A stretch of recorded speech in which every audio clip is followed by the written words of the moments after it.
Apple, Google, Facebook, Twitter, they all have your private information. They can control not just what you see online, but what you're allowed to say, and maybe over time, what you are capable of thinking and believing. In many cases, their services are addictive and harmful, and they know that. It's increasingly clear that tech giants are not just a threat to privacy, they are a threat to our basic American freedoms. Well, for most people, there's not much you can do about it except get increasingly paranoid. Congress, though, can do a lot. It's Congress, after all.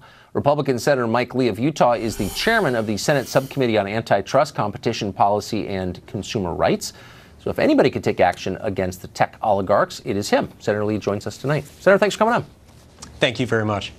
So there are a lot of ways to come at this story, but here's the bottom line from my perspective, and I think I speak for many. No company has ever been as powerful in the history of the world as Google is, and I would add to that Apple and Facebook.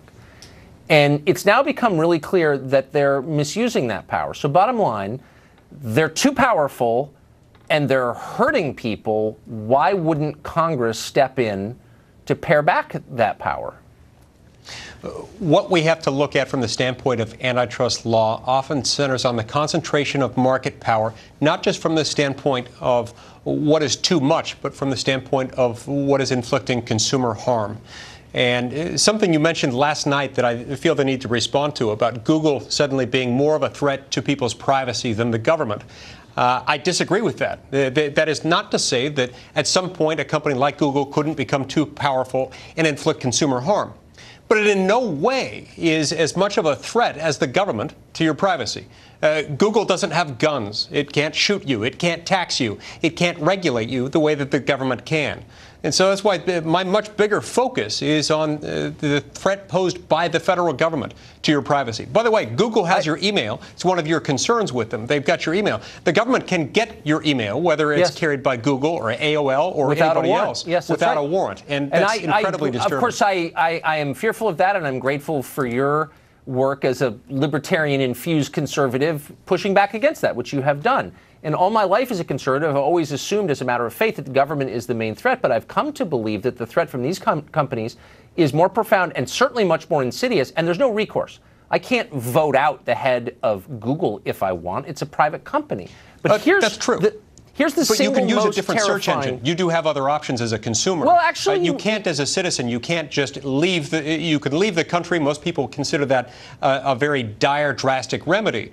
But as a consumer, you can choose to use a different search engine, use somebody else to handle your email. There are other market options available to you as a consumer. But see, here's the thing.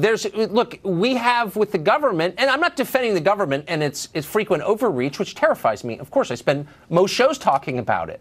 But we have FOIA. I can find out what's going on. In the case of Google, which is the portal through which people understand reality increasingly, you don't know things if they're not on Google. Google has jiggered its search results to eliminate concepts that it disagrees with, political concepts. This is not a fever dream of mine. This is a fact which is proven. And if you don't believe it, play with Google for half an hour.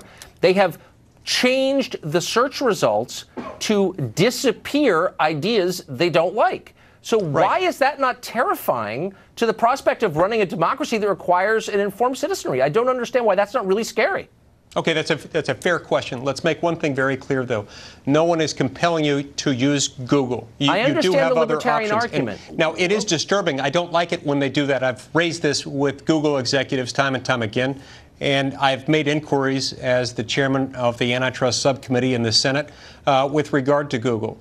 But as of right now, Google, of course, is not a government entity. Google is not a public utility. They are a private, for-profit corporation, one that can make decisions as the corporation deems fit. But hold on. But Google controls the overwhelming majority of digital advertising along with Facebook, the overwhelming majority. So that means that every news organization that relies on digital advertising, which is all of them that aren't on television, that they're all dependent upon two companies that are wildly political and working against free speech. That's not a concern. That seems a concern to me. Yeah, and I'm not saying that that's not a concern. What I'm saying is that not every concern rises to the level of market concentration coupled with consumer harm.